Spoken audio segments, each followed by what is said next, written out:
Oh iya.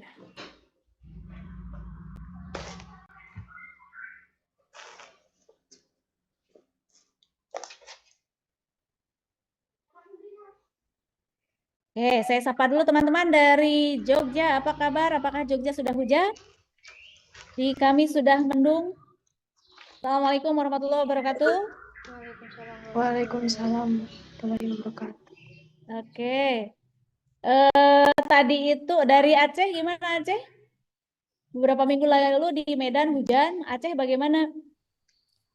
Hujan Bu juga di Sudah mulai sini, hujan ya? tapi udah, ini udah enggak. Oh ini udah ada. Oke. Mudah-mudahan hujannya membawa berkah ya. Kalau kemarin saya di Kuala Lumpur itu apa namanya sampai banjir, banjirnya banjir bandang gitu, banjir lewat. Oke, mudah-mudahan semuanya dalam keadaan sehat ya. Teman-teman, tadi sepintas saya memberikan apa namanya gambaran bahwa kita nanti akan sampai di bagian akhir dari mata kuliah ini. Sebenarnya harapannya adalah Anda bisa memiliki sebuah produk, begitu ya. Pendidikan Kimia UIN Sunan Gunung Jati Bandung besok akan melaksanakan expo atas hasil-hasil atau produk-produk yang memang sudah dimiliki oleh atau sudah dihasilkan oleh teman-teman dari pendidikan kimia. Mungkin ada juga bisa peserta dari universitas lain. Nanti boleh dicek ya, ada flyernya. Nah, di situ harapannya adalah teman-teman bisa menjadi peserta dan memamerkan hasil karyanya, begitu ya. Menggunakan pola atau formatnya itu kita menggunakan format poster seperti itu, lalu ada deskripsinya, termasuk juga mungkin ada bahan yang memang kita atau produk yang memang kita hasilkan itu gitu ya. Nah, cuma saya belum tahu teknisnya ada nggak? Kalian sudah ngecek belum teknisnya seperti apa? Karena di situ di flyer itu masih sifatnya umum ya, bahwa di situ ada yang namanya apa expo atau pameran produk, betul nggak? Nah, jadi saya tantang nih, saya tantang nih teman-teman untuk bisa menghasilkan produk yang basisnya itu adalah kimia bahan alam, gitu ya.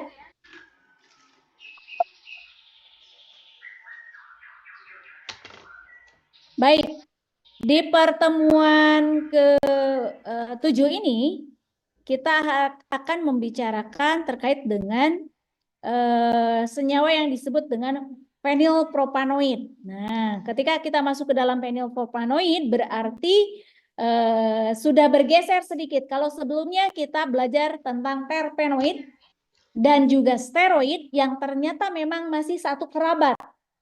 Ada hubungan biogenesis. Jadi pembentukannya itu melalui jalur yang sama. Masih ingat nggak jalur apa?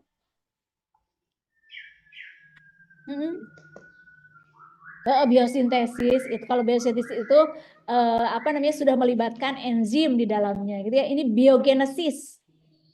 Jadi asal usulnya. Nah, jalur apa pembentukannya? Untuk terpenoid melalui jalur apa? Asam apa? Asam malonat atau mevalonat? Mevalonat, asam mevalonat. Oke. Jadi baik terpenoid maupun steroid dua-duanya adalah dari jalur asam mevalonat. Anda perhatikan baik-baik terpenoid dan steroid ini di sana ada unit-unit ya, unit-unit isopren, ya kan? Sudah bisa menentukan unit isopren dari suatu terpenoid?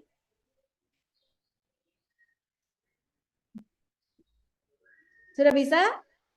Soalnya sudah dikerjakan? Sudah bisa melingkarinya mana unit isoprennya gitu? Acan. Ayo dikerjakan. Di sana kan ada 2 tugas ya. Betul nggak? Dan pertemuan hari ini juga pasti ada tugas berikutnya nih. Nah, jadi Anda harus kerjakan atau harus selesaikan ya. Nah, Baik terpenoid maupun steroid itu dua-duanya dikategorikan sebagai senyawa yang non-aromatik. Tadi sudah disebutkan bahwa senyawa non-aromatik berarti dalam unit pembentuknya itu tidak ada cincin aromatik. Gitu, ya. Nah, dan itu khusus. Nah, maka ketika kita berbicara terkait dengan fenilpropanoid, kita di sini mulai masuk pada topik atau bagian yang membicarakan tentang senyawa-senyawa aromatik. Nah, coba siapa yang bisa menebak fenilpropanoid? Itu apa sih? Fenilpropan.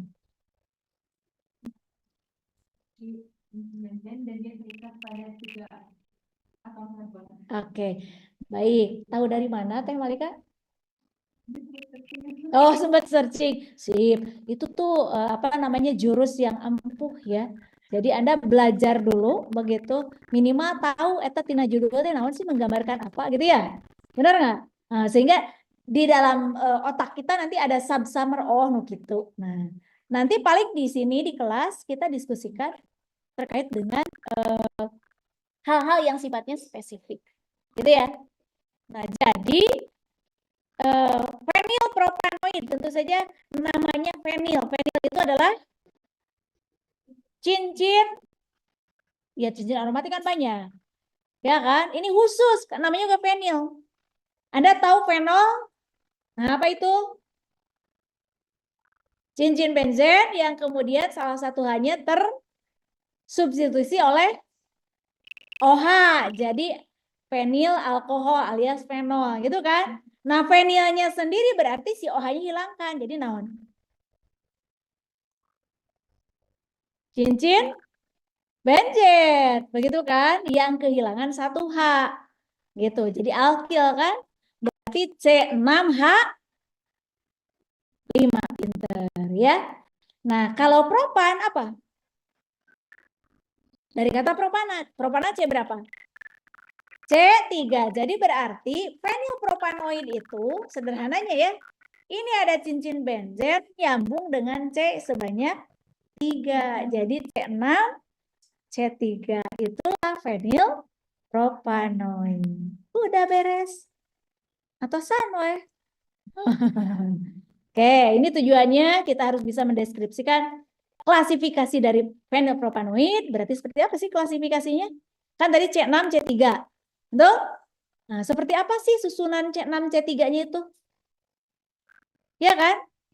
Penilnya udah jelas seperti itu. Tapi C3-nya bisa jadi C3-nya lurus gitu kan? Atau bisa jadi C3-nya itu, ingat, Anda masih ingat propana. Bisa lantai lurus, bisa juga bercabang. Kalau bercabang namanya apa? Isopropan, begitu ya? Benar nggak? Nah, jadi berarti nanti akan kita lihat seperti apa sih propananya itu, rantainya lurus kah atau bercabang? Bercabangnya di mana? Begitu. Ya, di C nomor 2 kah? Berarti iso. Atau di C nomor berapa? Nah, itu yang kemudian akan menentukan klasifikasi dari fenilpropanoid. Tapi kerangkanya adalah selalu C6 dan C3. Jadi di dalam senyawa bahan alam itu sangat lazim adanya senyawa yang mengandung unit C6 dan C3 itu. Berarti dia termasuk ke dalam fenilpropanoid. Ya. Lanjut. Yang kedua adalah menjelaskan biosintesis dari fenilpropanoid. Nah, ini ada pertanyaan. Apa sih? Ada 3 pertanyaan. Ya, ada 3 pertanyaan. Pertanyaannya adalah Anda harus menguraikan apa yang dimaksud dengan fenilpropanoid itu. Yang kedua, bagaimana fenilpropanoid ini diklasifikasikan dan bagaimana contoh masing-masing. Ya. Nah, berdasarkan klasifikasi tadi, pertanyaan berikutnya atau perintah berikutnya adalah Anda harus menguraikan bagaimana biosintesis atau pembentukan dari fenilpropanoid. Oke, silakan. Ada yang mau jawab? Atau bagi 3? Nah, ini di sini ada berapa orang? Ada 20? 26, oke. Kita bagi 3 boleh. Nomor 1 boleh dari nomor 1 sampai 10. Dari 1 sampai 10. Atau mungkin 10 terdekat Anda berhitung aja. 10 berarti satu kelompok, boleh. 1, 2, 3, 4, 5, oke. 6, 7, 8, 9. Kurang 1, Dek. Pindah ke sini, Dek. Nah, boleh. Yang berikutnya adalah teman-teman nomor 2. Anda kerjakan nomor 2-nya. Yang online Anda harus mengerjakan nomor 3. Nah, maka 5 menit sebelumnya. Di online itu ada Teh Sukesti, ada Mbak Sukesti, Mbak Astri, kemudian Mas Wiwin. Mas Wiwin, ada salam dari teman-teman Win Bandung?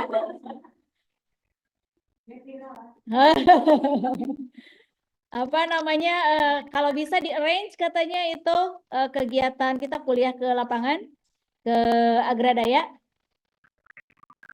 supaya kita punya pengalaman lebih. Kemudian ada Teh Rizky Novianti, ada Handika Eriksa, lalu ada Gisela, kemudian ada Atifa, kemudian ada Maulidia. Iya. Oke, silahkan boleh mau ngobrol dulu di Zoom-nya, mangga, atau mau ngobrol di belakang, silahkan, gitu ya. Yang jelas tugasnya adalah nomor 3. 5 menit pertama, mangga.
Oke, yang kedua, kuantitasnya ya, boleh banyak ya. Oke, jadi berarti kalau begitu kita harus tahu, harus mengenali si training atau manual itu bentuknya seperti apa. Oh, sudah apa? Gimana?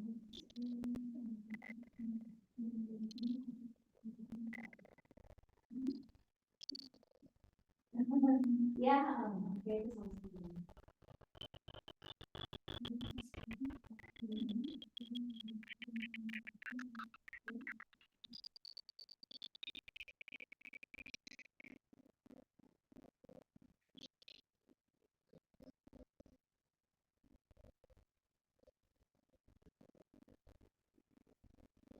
itu jadinya lurus. Jadi bisa jadi dia sudah oksidasi, jadi sudah menjadi sudah menjadi lagi menjadi menjadi asam itu kan, tapi dia tetap lurus. Jadi itu satu kategori itu ya. Ada kategori yang lain? Kita identifikasi.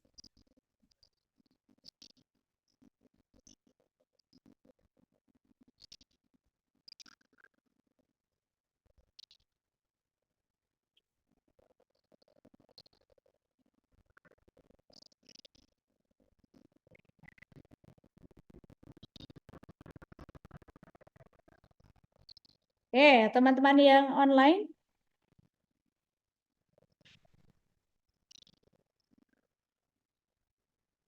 bagian ketiga teman-teman yang online, apakah sudah ketemu polanya?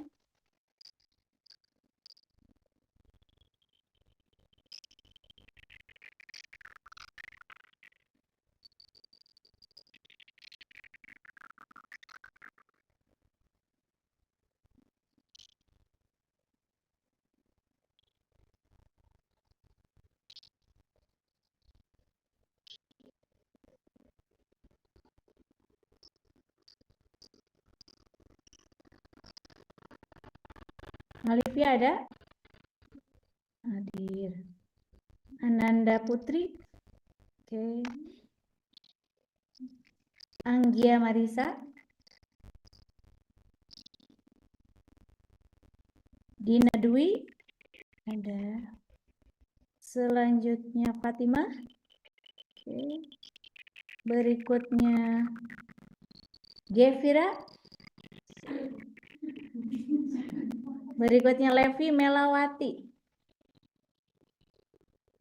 Lalu Lulu Kolbi. Berikutnya Nashwa. Berikutnya Naura. Lalu Naura. Apa sih bedanya? Oh, yang pakai W nggak ada kemana? Oh, nggak tahu, nggak ada kabar.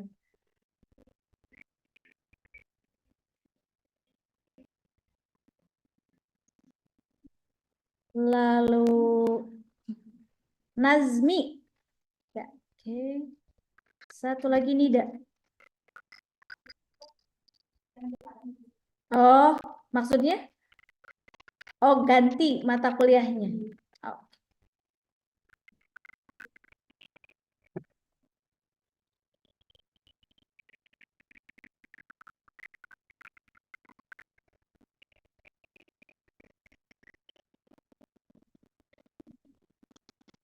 Oke. Baik, sekarang sudah bisa mulai kelompok pertama. Kita lakukan pembahasan. Ada juri bicaranya? Tetap boleh. Silakan siapa yang mau bicara? Mewakili kelompok satu.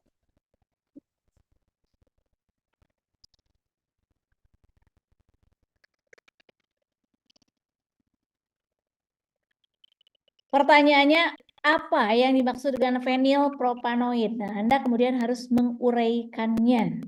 Begitu ya. Artinya harus melibatkan contoh di situ, contoh-contohnya apa saja, kemudian diuraikan. Begitu apa yang dimaksud dengan fenilpropanoid. Enggak? Timnya Malika dan kawan-kawan ya? Nah, sok. Ayo, ayo, ayo. Waktu kita terbatas. Boleh di situ. Atau mau sambil berdiri? Enggak. Sambil duduk aja. Tapi kudu kencang badannya. Jadi, dengan fenilpropanoid tidak disinggung bahwasanya kalau fenil itu dari merupakan senyawa cincin aromatik. Untuk propanoidnya itu untuk sampingnya yaitu adanya tiga karbon di dalam cincin tersebut. Lalu senyawa fenilpropanoid itu adalah senyawa yang memiliki aromatik fenil C6 dengan lantai samping propanoid yaitu ketiga. Jumlah total karbonnya itu jadi ada 9 yang disebut dengan 9 atau fenilpropanoid. Oke. Lalu si fenilpropanoid juga dapat mengandung satu atau lebih residu C6 sampai C3. Oke. Tidak mengandung atom hidrogen dan satu atau beberapa hidroksil yang melekat pada.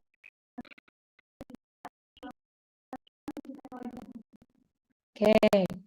Ada lagi?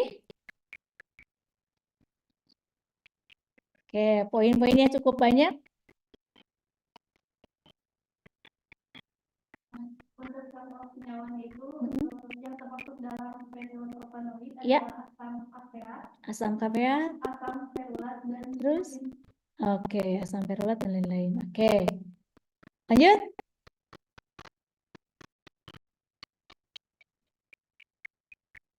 Sudah?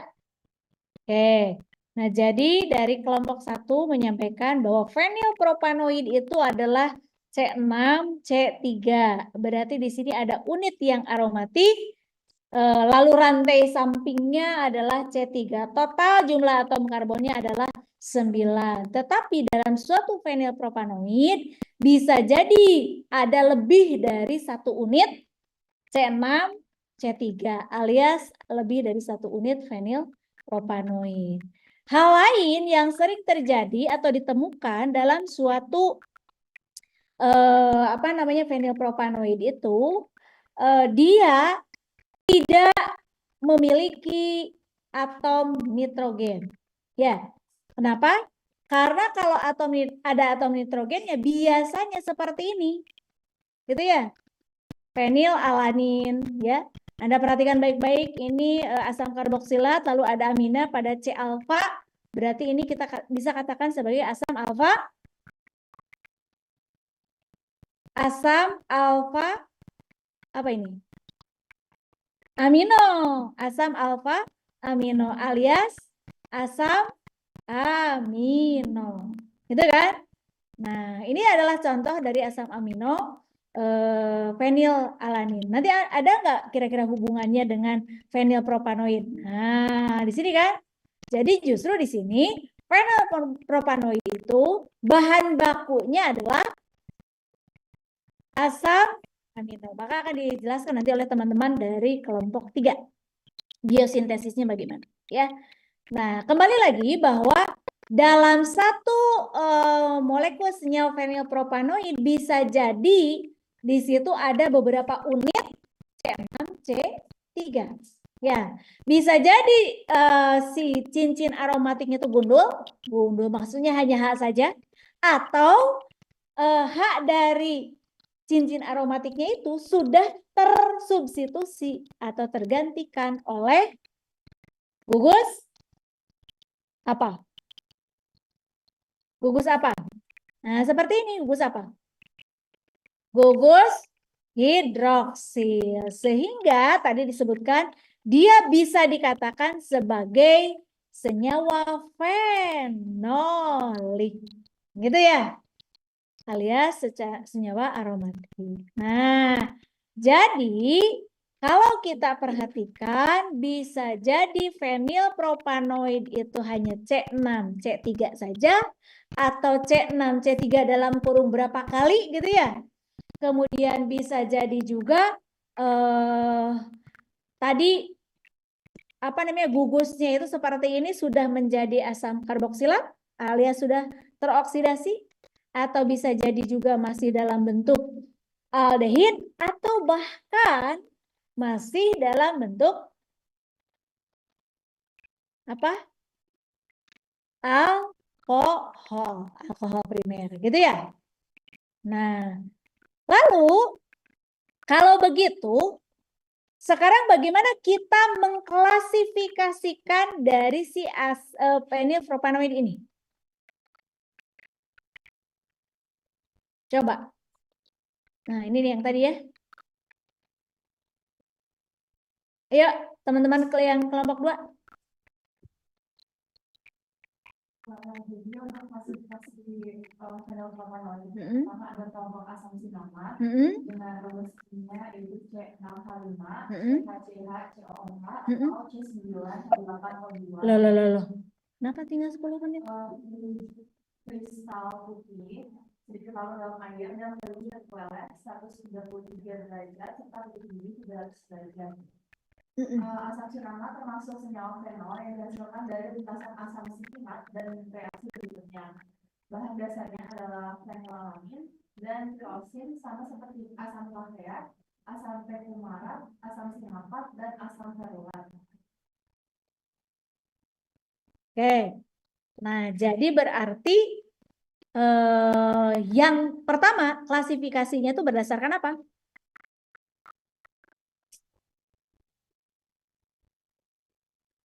Berdasarkan apa?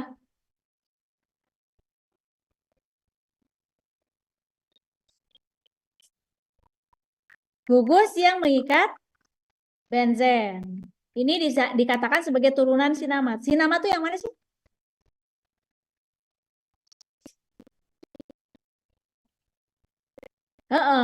Ini semuanya adalah asam sinamat. Jadi C6, C3, 1, 2, 3. Betul? Tetapi di sini Anda perhatikan baik-baik. Ciri dari asam sinamat, ya, berarti di sini ada ikatan rangkap 2, begitu. Ya, ada ikatan rangkap 2, kemudian di sini C yang terakhir itu sudah teroksidasi sehingga menjadi asam karboksilat, begitu. Ya. Oke. Nah, Anda perhatikan baik-baik. Ada asam para-kumarat, ada asam kafeat dan asam sinapat. Apa perbedaan dari ketiganya? Dan apa persamaan dari ketiganya? Kembali ke tuh. Apa persamaan dari ketiganya dan apa perbedaannya?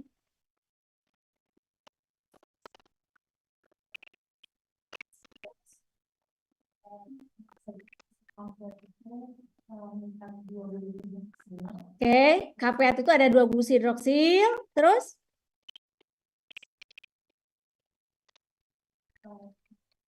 asam sinapat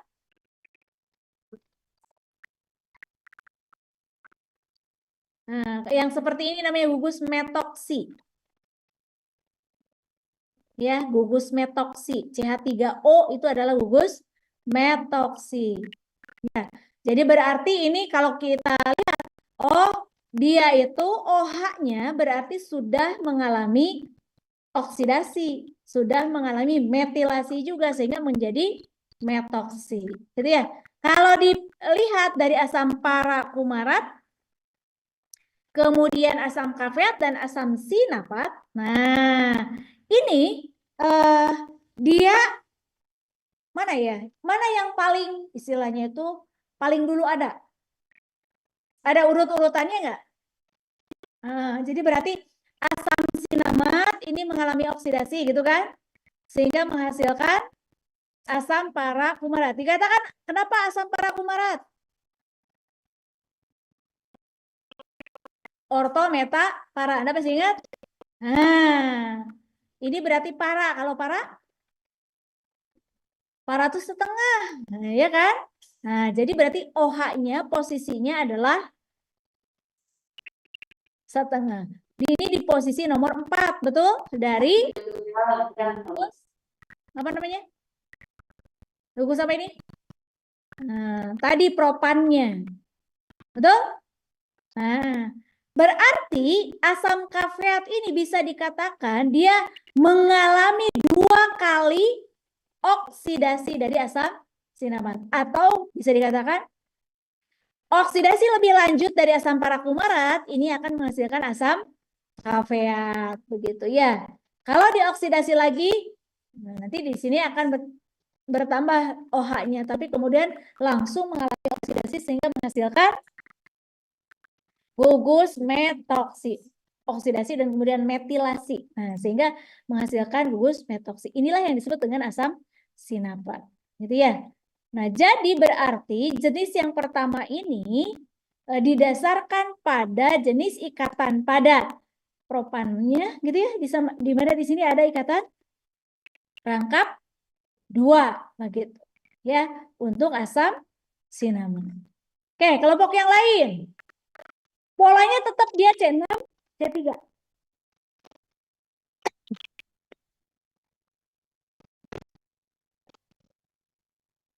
Yang lain? Selanjutnya.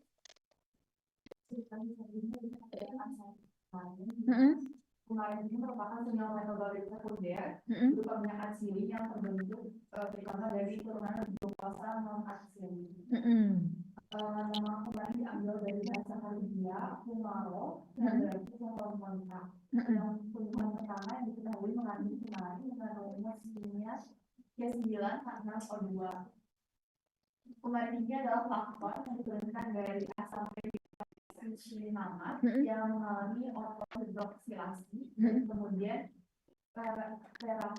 perapatan jenisnya antara gugus ortohidroksil dan gugus karboksilat dari rantai samping. Siklisasi berarti ya.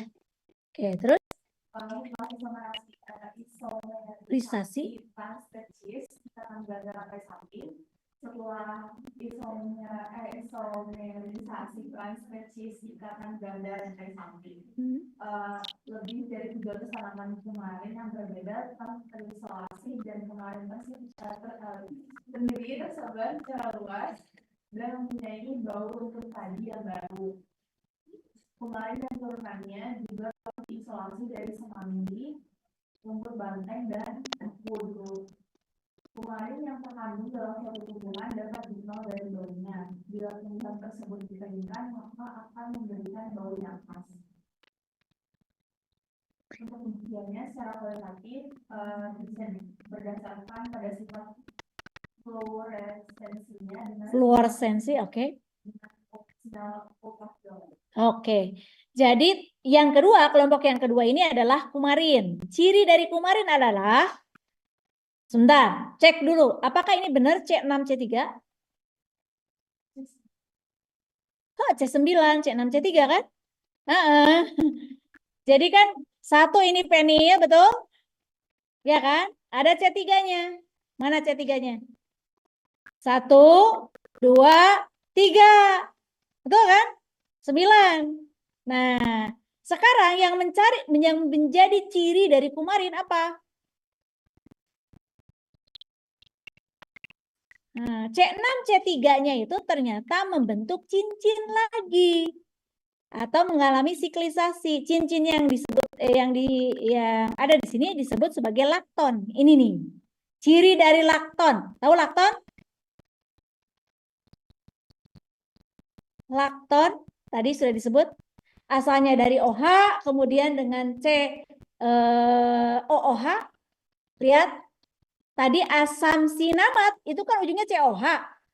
Lalu dia istilahnya itu tersubstitusi pada C orto di sini.